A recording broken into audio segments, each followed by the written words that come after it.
दलित मुस्लिम गठजोड़ का फॉर्मूला लेकर संभल पहुंचे बसपा नेता इमरान मसूद ने कहा कि मुसलमानों ने सपा को वोट दिया मगर यूपी के मूल वोटर ने वोट नहीं दिया। मुसलमानों पर हो रहे जुल्म के लिए अब सिर्फ दलित मुस्लिम गठजोड़ ही विकल्प है। वहीं उन्होंने कहा कि यूपी में बीएसपी के 30 सीट जीतने पर मायावती प्रधानमंत्री होंगी। गुरुवार को देर शाम संभल में विधानसभा सम्मेलन में पहुंचे इमरान मसूद ने बीजेपी पर जमकर हमला बोला। उन्होंने कहा कि मुसलमानों की हंडिया चेक की गई, उनके मदरसे चेक हुए, यही नहीं मुसलमानों को धमकाया भी गया। वहीं उन्होंने कहा कि समाजवादी पार्टी को मुसलमानों ने वोट दिया लेकिन यादवों ने वोट नहीं दिया। इमरान मसूद ने कहा कि सपा अगर आजम खान की पैरवी करती तो शायद आज आजम खान की ये हालत ना होती। आगामी 2024 के लोकसभा चुनावों को लेकर बसपा नेता ने कहा कि 2024 में अगर यूपी में बीएसपी 30 सीटें जीत जाती है तो मायावती पीएम होंगी। जबकि उन्होंने दावा किया कि आगामी 2027 के विधानसभा चुनाव में यूपी में बीएसपी की सरकार होगी।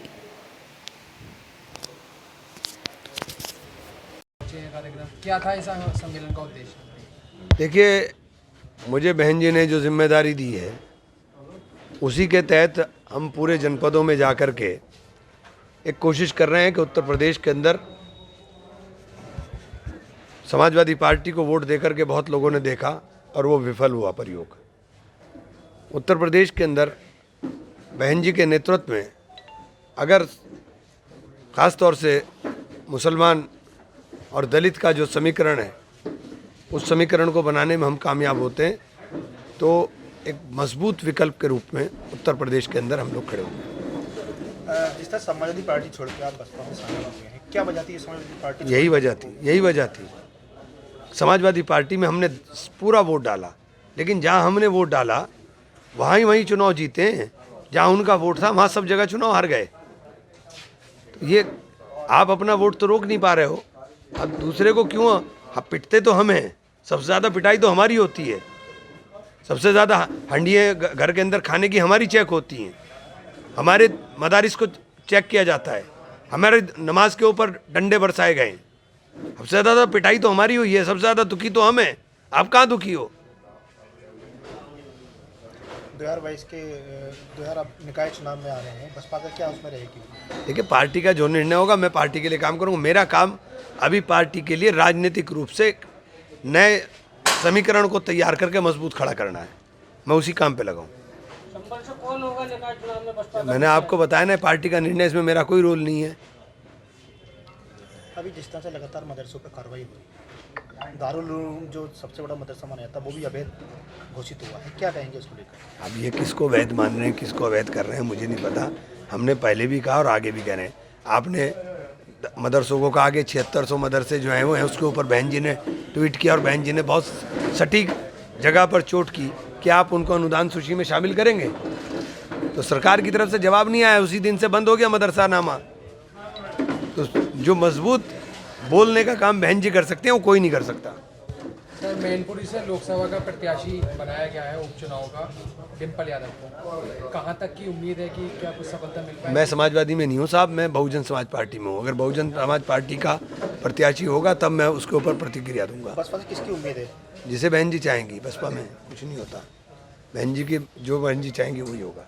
क्या आप मानते हैं कि भाजपा सरकार में जो है मुस्लिमों के ऊपर वास्तव में जो है जुल्म हो रहा है? मानते हैं? अरे भैया, सह रहे हैं। आप मानने की बात कर रहे हो, आप मानने की बात कर रहे हो।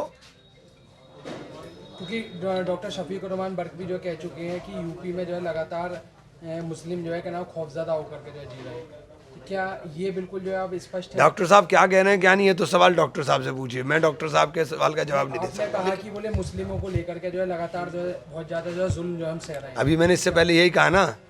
तो क्या उनके बयान से इत्तेफाक रखते हैं आप? उनके बयान से क्यों इत्तेफाक रखूंगा भैया? मैं अपना बात बोल रहा हूँ। क्या नहीं हो रहा जुल्म? क्या जुल्म नहीं हो रहा? क्या मदरसों के नाम पर धमकाया नहीं गया? मुकदमों को देख लीजिए कि मुकदमे किस तरह से ज़्यादा लिखे गए हैं। आजम खान साहब पर कार्रवाई हुई है, क्या तो ये पार्टी उनकी जिम्मेदार है आजम साहब की कार्रवाई के लिए। अगर उनकी पार्टी आजम साहब के मामले को सही तरीके से और गंभीरता के साथ लेती तो ये सब ना होता। अभी आपने कहा कि लगातार मुसलमानों पर उत्पीड़न हो रहे हैं, लगातार दलितों पर भी लगातार उत्पीड़न के मामले सामने आ रहे हैं। मैंने अभी तो आपने सुना, मैंने कहा कि दो पीड़ित वर्ग, दो मजलूम वर्ग अगर एक जगह आ जाएंगे तो प्रदेश की तस्वीर बदल जाएगी। लगातार देखा जा रहा है कि जिस तरह से लगातार चाहे दलितों पर उत्पीड़न की बात की जाए या मुसलमानों पर उत्पीड़न की बात की जाए, बहन जी सिर्फ ट्वीट के अलावा कोई और कुछ नहीं करती। बसपा में ऐसी क्या वजह है तो कि लोकतंत्र में एक मिनट रुकिए, लोकतंत्र में लाठी डंडा लेके कौन उतरेगा सड़क पे, ये बता दीजिए मुझे। लाठी डंडा तो नहीं चलता ना लोकतंत्र में। लोकतंत्र में आप बोल ही सकते हो। बहन जी के बोलने को आप इतना कमजोर कैसे समझ रहे हो?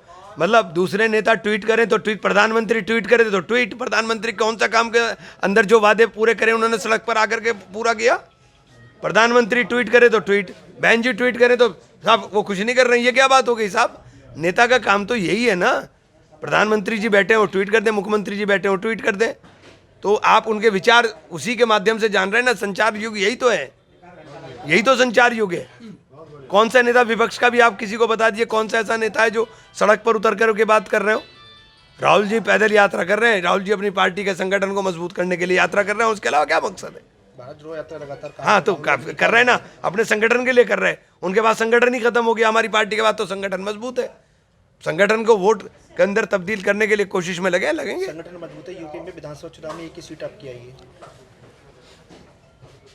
दिल्ली चुनाव के अंदर, दिल्ली चुनाव में भाजपा और कांग्रेस के अलावा दूसरी पार्टी नहीं थी। रातों रात एक आदमी ने 67 सीट जीत ली। ये भी कोई बात है? ये लोकतंत्र है भैया। कुछ नहीं पता चलता है कौन कहाँ से निकल आएगा। अभी जिस आप सरकार को आप एक पार्टी कह रहे हैं, 2027 में पूर्ण बहुमत की सरकार होगी उसी पार्टी की। 2024 में लोकसभा चुनाव की तैयारी है आपकी?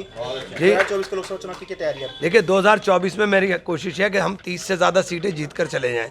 और अगर हम लोग 30 से ज़्यादा सीटें जीत कर चले गए तो हम लोग उत्तर प्रदेश की बात छोड़ दीजिए आप, प्रधानमंत्री देश की बहन कुमारी मायावती जी होंगे, हमारी नेता होंगी। अगर हम 30, भाई एक मिनट, ये प्रेस कॉन्फ्रेंस है, अगर हम लोग 30 सीटें यहाँ से जिता कर ले गए। आज कार्यकर्ता सम्मेलन था बसपा का, क्या क्या उसमें कार्यकर्ता सम्मेलन में क्या रहा? ये पार्टी को, हमारी पार्टी को मजबूत करने के लिए ये सम्मेलन था और इंशाल्लाह हमारी पार्टी मजबूत होती जा रही है, क्योंकि इमरान मसूद हमारी पार्टी में शामिल हुए सपा छोड़कर। MIM के प्रदेश अध्यक्ष, पूर्व प्रदेश अध्यक्ष पार्टी छोड़कर MIM की हमारी पार्टी में शामिल हुए कल गोरखपुर साइड के। और उर्दू जमाली MIM से लड़े थे, फिर बहन जी ने उनको पार्टी में ले लिया, उनको MP भी लड़ा दिया। अब हमारी पार्टी जो है इंशाल्लाह संगठन को मजबूत करने में लगी है।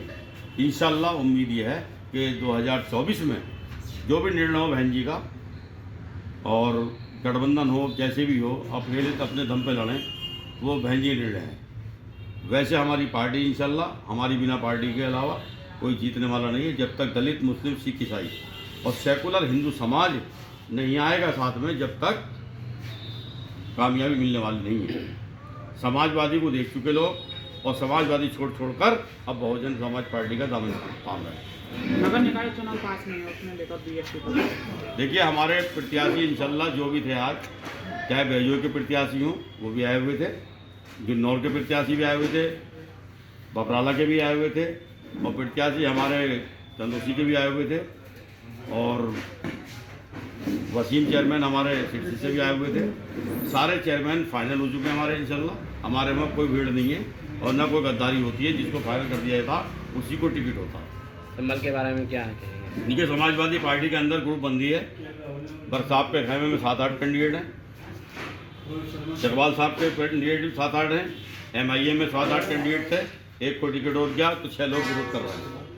हमारी पार्टी में कोई विरोध नहीं है इंशाल्लाह। हम अकेले कैंडिडेट हैं संभल के अंदर इंशाल्लाह। बसपा से हमें इंशाल्लाह समर्थन हासिल है और पदाधिकारियों सबने कह दिया और मेहनत कर रहे हैं।